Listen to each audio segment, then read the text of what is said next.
Bonjour tout le monde, j'espère que vous allez bien et bienvenue dans ma chaîne Création by HP. Je suis de retour à bac pour une autre vidéo et je suis très motivée de partager avec vous cette astuce d'organisation de votre réfrigérateur. J'ai décidé enfin parce que j'étais un petit peu découragée de voir mon réfrigérateur en bordel. Alors je me suis dit, ça c'est, je vais me motiver et motiver d'autres personnes avec moi pour bien l'organiser. J'ai acheté des petits bacs transparents parce que j'aimerais bien voir les produits que je devrais consommer parce que la plupart des fois ce qui arrive c'est que je les jette dans la poubelle. Soit ils sont périmés, soit je ne les vois pas. Alors cette fois-ci, je vais bien les organiser. Je vais vous montrer aussi comment le faire. Et le plus important, c'est où placer chaque produit parce qu'on a la partie par exemple plus haut du réfrigérateur qui est plus froide. En bas, c'est plus fraîche pour les légumes et tout. Alors on va tout organiser. La première chose, je vais nettoyer mon réfrigérateur avec du vinaigre blanc et de l'eau. C'est le meilleur produit parce que la première chose, il enlève les odeurs, les microbes et ce qui est bien, c'est qu'on n'est pas obligé de le rincer quoi que ce soit. C'est juste une petite éponge qu'on va prendre avec du vinaigre et de l'eau et on va essuyer, nettoyer vraiment les parties qui sont sales du réfrigérateur. Je vais vous montrer le avant, même si je suis gênée un petit peu de vous montrer ça. Mais je vais me convaincre un petit peu qu'il y a une partie des gens comme moi qui ne sont pas très organisés qui vont l'être. Peut-être après cette vidéo. Je vais vous montrer le avant et le après. Là, actuellement, il est... Voilà, le bordel. Alors, on va faire semblant comme si on n'a rien vu. Je vais fermer la porte comme ça. Je vais vous montrer le après.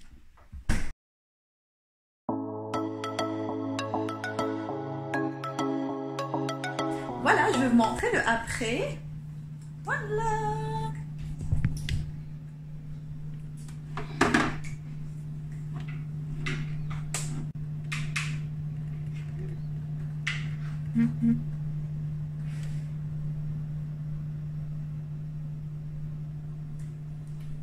Je vais vous expliquer un petit peu les astuces d'organisation que j'ai utilisées.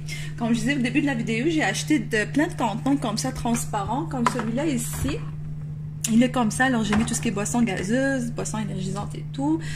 Ici, j'ai mis tout ce qui est... c'est des œufs, comme ça. Là, en arrière, j'ai du pain. Ici, j'ai du lait et du jus. J'ai lu dernièrement pour le lait, ils disent que ça serait mieux de le mettre dans la deuxième tablette du réfrigérateur. Ça reste plus longtemps, ça se périme pas rapidement.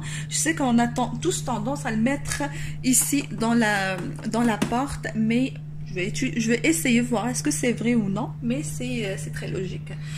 Ici, pour tout ce qui est échalote ou oignon vert, pour les garder plus longtemps, on peut prendre juste un petit verre comme ça, on met un peu d'eau et ça reste plus longtemps. Et comme je disais, pour ces contenants-là transparents sont très pratiques aussi parce qu'on peut juste les glisser comme ça et voir qu'est-ce qu'on a à l'intérieur. Comme là, j'ai mis tout ce qui est compote, yaourt nature, du jus qu'on a fait. Dans l'autre contenant ici, j'ai tout ce qui est du lait, des œufs, des blancs d'œufs, excusez-moi, du fromage cottage. Voilà. Et dans la tablette ici, voilà, j'ai mis tout ce qui est fromage. Comme là, j'ai acheté celui-là pour séparer. Voilà. Ici, j'ai du fromage de la vache qui rit, du fromage jaune et tout. Aussi, si vous êtes comme moi, vous achetez des gros sacs de fromage râpé mozzarella. Ben, moi, ce que je fais, je les sépare. Je les sépare dans des sacs Ziploc comme ça et je congèle le reste. Ça reste plus longtemps. Voilà. De ce côté-là, j'ai mes légumes, j'ai mes concombres, j'ai mes tomates comme ça aussi dans un petit contenant en transparent. Et dans la rangée en bas, j'ai ici mes fruits, des fraises, des framboises. Pour les framboises, pour les garder aussi plus longtemps, il suffit juste à les mettre dans une petite boîte comme ça, mais avec un sac Ziploc, excusez-moi, des papier essuie-tout et de les séparer. Comme ça, alors ça se garde plus longtemps à ce moment-là. Même chose pour les épinards, on met toujours des papiers essuie-tout parce qu'ils n'aiment pas l'humidité et vous pouvez les garder plus longtemps. Et si vous êtes aussi comme moi, vous achetez vous aimez les petites carottes ou les bébés carottes, comme je les appelle, des carottes comme ça.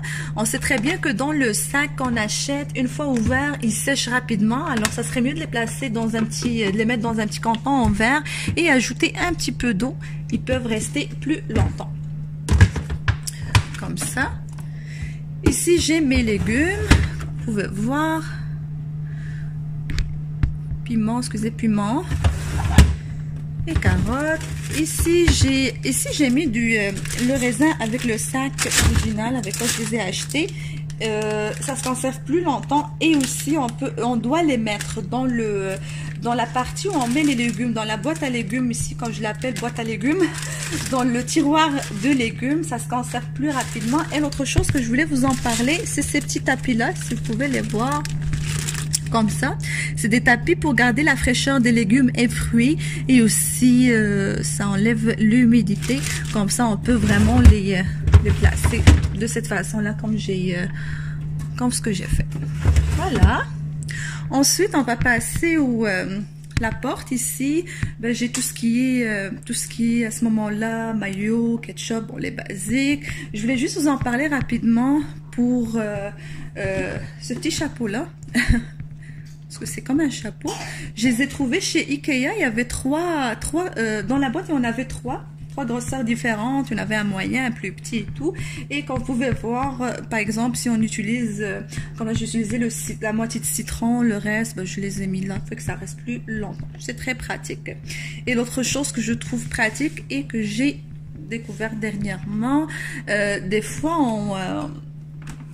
on ouvre une bouteille de jus, à ce moment-là, c'est une bouteille de jus de pomme et on l'a pas fini et on sait très bien que les fermes-bouchons, les fermes-bouteilles plutôt, pour ces genres de bouteilles-là, une fois qu'on les ouvre, on dirait qu'ils gonflent, alors on peut plus les remettre à ce moment-là.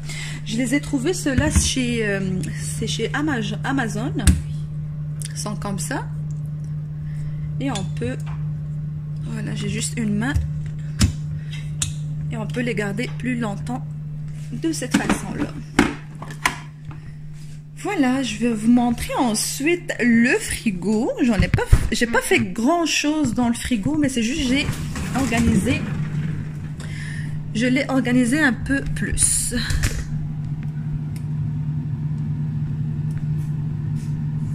Voilà. Comme vous pouvez voir, ce petit bac rouge là, j'ai réussi à en avoir 3 et j'ai mis tout ce qui est fruits, tout ce qui est fruits congelés et légumes séparés. Voilà, et ici, dans cette rangée là, ben, j'ai tout ce qui est viande, poulet et tout, et dans l'autre coin ici, c'est du poisson. Voilà, là ici, ben non. Les basiques, crème glacée, des gaufres. La porte ici, j'ai des tartelettes et tout. Et c'est très pratique pour les bacs si vous aimeriez les utiliser aussi. Ça permet de voir qu'est-ce que vous avez à ce moment-là. Et voilà! Voilà, c'est la fin de cette vidéo. J'espère que ça vous a plu et que ça vous a donné des astuces de rangement pour votre réfrigérateur et surtout de la motivation. Alors de mon côté, je vous dis à très bientôt et n'hésitez pas de laisser vos commentaires en bas de la vidéo et surtout de liker et s'abonner pour m'encourager. Bye bye!